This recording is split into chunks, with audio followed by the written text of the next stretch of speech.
frontier with Thailand, where for 70 years ethnic Karen have waged war against the Myanmar military.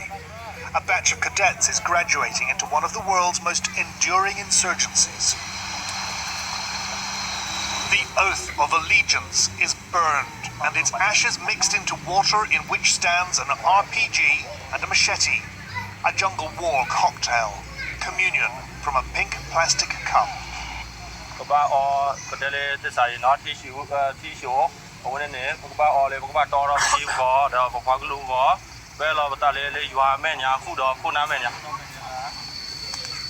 Since 1949, generations have fought in these shadowlands for the independent state of Kotule, the land without darkness. Myanmar forces, the Tatmadaw, have a forward position just on the other side of the hills surrounding this rebel camp.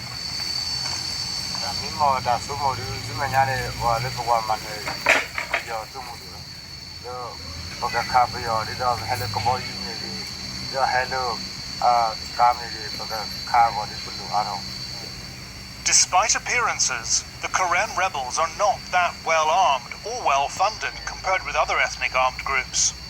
Most of their money is thought to derive from gold mining and tin mining and taxes.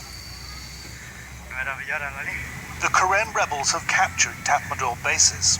Since the coup, they claim to have killed 200 Myanmar soldiers. The Tatmadaw has taken revenge, bombing Karen civilians, causing tens of thousands to flee. And in this land of vengeance, ethnic Burmans, 2/3 of the population of Myanmar, are also now increasingly joining the fight against their own army, which has turned its guns on its people. We have to be careful to disguise their identities. Their families remain in the heartland. Most will return to wage a guerrilla campaign in the cities.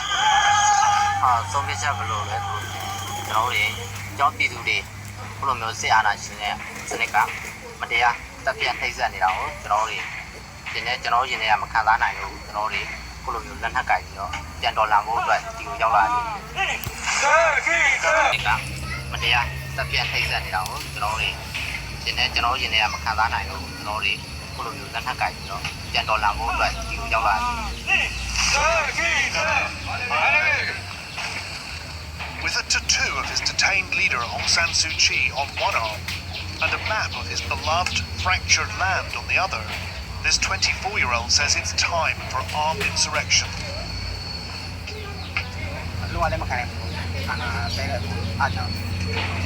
Fight with their heads.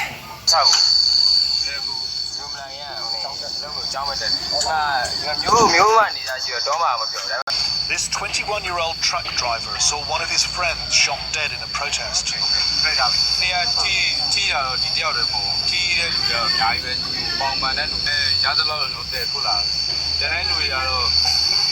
He wanted to introduce his father and younger brother.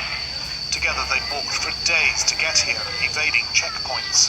They'd fled to the jungle after a particularly brutal attack last month.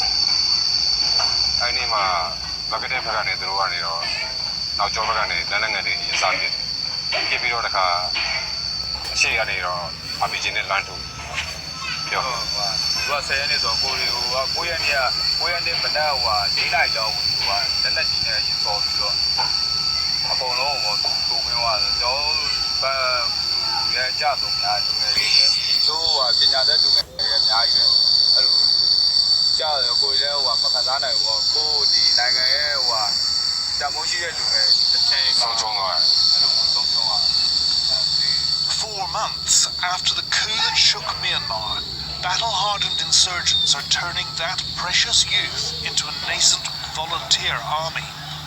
There are now 7,000 civilians undergoing training in Karen territory alone, learning how to fight with their heads and their hearts.